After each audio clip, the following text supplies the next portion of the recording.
Alright everybody, welcome to another video on Python for Linguists. This one is about lists, the second object type I want to talk about that makes a lot of sense for working with language data. We've encountered strings before. If you haven't watched that video yet, this is where you want to start. And now let's look at lists. As always with these videos, I'd like you to have your hands free and to have a live interpreter open so you can work with some of the code examples that I'm giving here. Please do code along as you watch this video. There'll also be the slides will also be available. I'll include a link and a QR code at the very end of this presentation so you can work through those in your own time as well. So one problem that we encountered when we looked at strings is that Python doesn't know what a word is within the string, right? It's only a sequence of characters, and whether something's a white space or not in there, whether something's punctuation, capital or not, all of that doesn't matter to Python. And very often when we work with language data, we want to do things with individual words or sequences of words. So we need to sort of get Python to find a way to treat language data as sequences of words. And we can do that fairly easily. If you remember the my text example of the first two paragraphs in the Wikipedia entry for linguistics, we defined that as one big string with these three quote marks. I'm just going to copy this here and actually do this in my shell. So we can follow along. So let's enter Python and copy all of this in. All right, this may actually only be the first paragraph. It doesn't matter for what I want to show right now. So if we access this, it's just one big string, right? Just a bunch of characters. We want this to be a list of words. And the first thing we can do, switching back to the presentation, is simply split my text dot split. So once again, that's a method associated with a string. String object dot split, and then no further argument. You can include arguments here. We're not going to talk about that right now. You can just split, and let's see what happens. I'm not actually going to do this. I'll let you figure out what happens when you do that. Define a variable mywordList to store the result of this, to assign the values you get from this operation. What does it look like? And what type of object is it? So try doing type mywordList and see what sort of object you get. And then I already mentioned this, you can feed an argument here to the method. So you can also do myText.split and then specify the string to and see how that changes the results. So do that. I'm not going to do it because I think it's going to be more exciting if you find out on your own what this does and what the implications may be for working with language data. Okay, what we have anyway, when you typed in type mywordList, you should have gotten Python return you that this is a list, right? Lists are very similar to strings, which is both fortunate and unfortunate. Fortunate in that we don't need to remember a lot of different commands, and a lot of the logic of working with one applies to the other.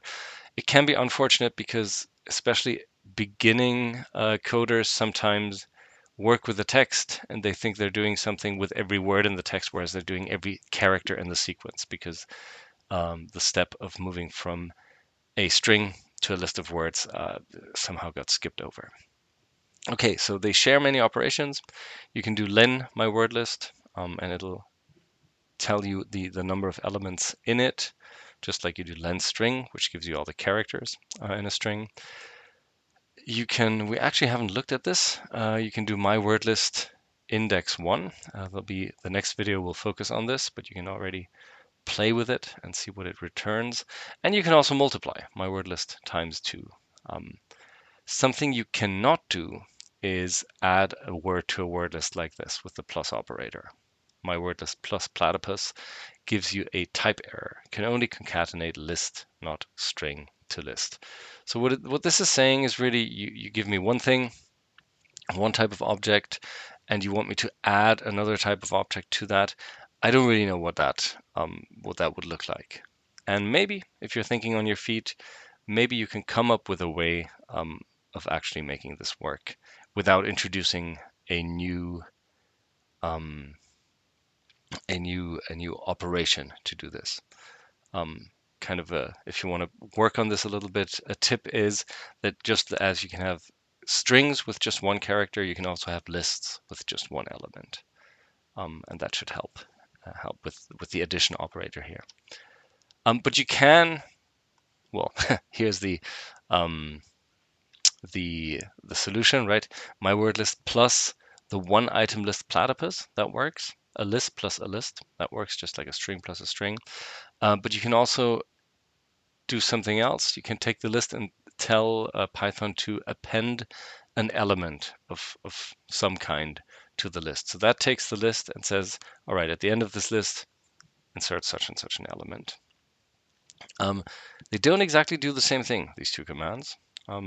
Think about in what way they do something different. And we're back to thinking about, you know, what what changes, what remains the same in our variables. When we do my word list plus the one item list platypus, we get this expression evaluated and the output sort of shown to us. That's all of the text in my word list plus at the very end the word platypus. Whereas when we do my word list dot append platypus, we don't get anything shown, nothing is evaluated, but internally an operation applies to my word list. And the word list itself actually changes. It now has an additional element, platypus, in very last position. So the first command leaves the initial word list unchanged, and only the second actually kind of introduces a change. Both of these operations can be useful depending on what you want to do in context. And this is where this notion of mutable, immutable comes in. Strings are immutable. You can't do something like append to a string, but you can do that with my word list dot append for lists. They sort of can be changed without altering their variable name. What's in a list? What can go in there?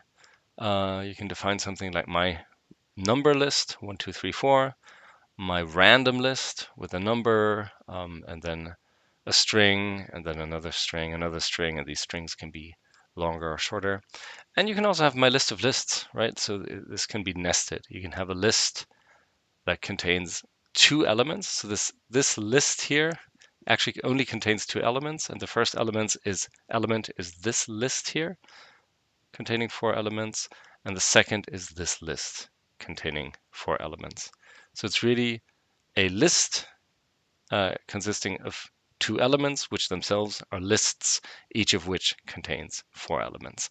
This sort of nested logic is something that can be extremely useful in programming, and that is not always very intuitive to humans to sort of think about, but it's really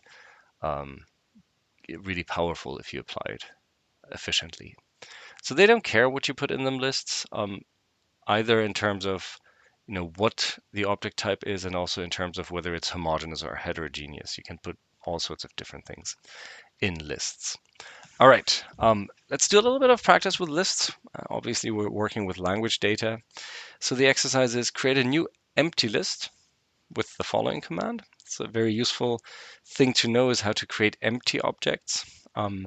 My list is, and then just opening and closing square brackets.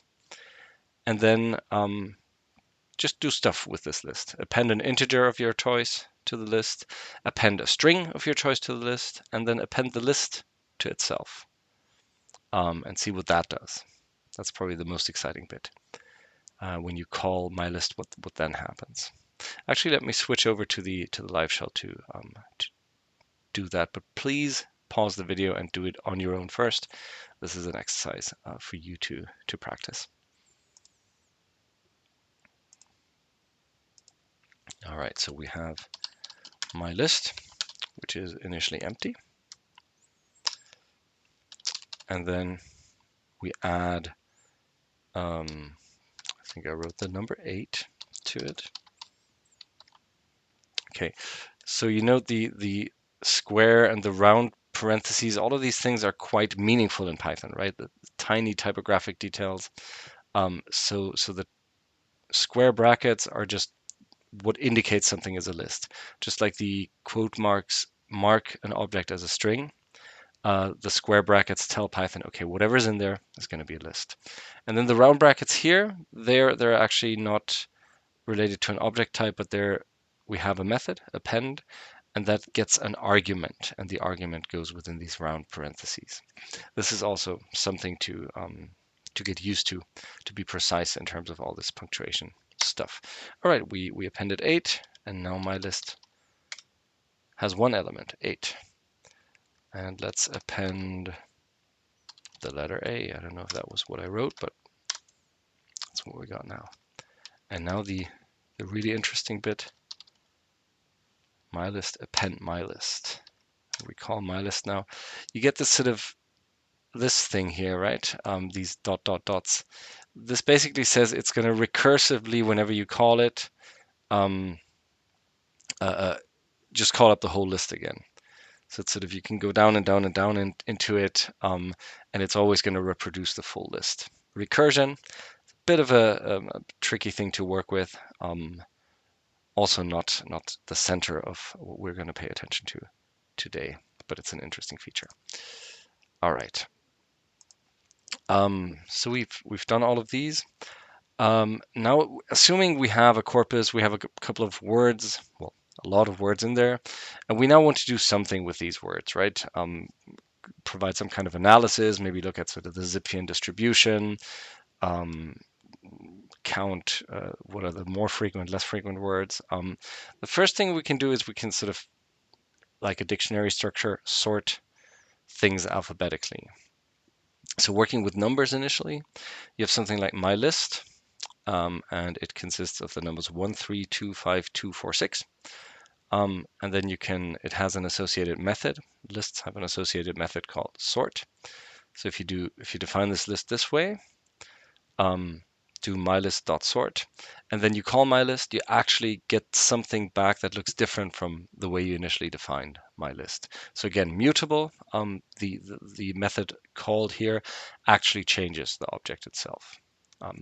This may not always be what you want to do. Sometimes you want to keep the original object intact, but for some intermediate steps to still sort things. So you can do that as well, where you have mylist defined just as above. And then you define a new variable. Let's call this my new list. And that gets the value sorted my list. So note that sorted my list is a function, not a method. And as a function, functions basically always return a value. So you take the original my list, do something with it, and then this evaluates to a new thing. And that new thing that gets produced, that needs to be stored under a variable name in order for it to have a life, to persist, basically. So my new list now returns 1, 2, 2, 3, 4, 5, 6, and my list hasn't changed. It's 1, 3, 2, 5, 2, 4, 6. Let's do one more bit of practice for lists. You have something called my text, right? This may not look the same for all of you. This is where I said just kind of feed a relatively large string object, a large text into Python, and split it. Split it in order to get a list, a word list. And then what sorting criterion do you get when you do the sorting of the list? And do you see any problems with that for natural language processing? These are things to think about. Obviously, the question is about problems. They're going to be apparent, and we're going to think about how to deal with them as the course goes on. All right, pause the video here and take however much time you need. And I'll say goodbye for today. Keep at it. It's not getting easier, but it's going to become a lot more rewarding as we learn more code. Here are the image credits for the slides, and if you want to look at the presentation slides in your own time, you can visit the website here, or you can just scan this QR code. Thanks for listening, and I'll see you soon for the next video.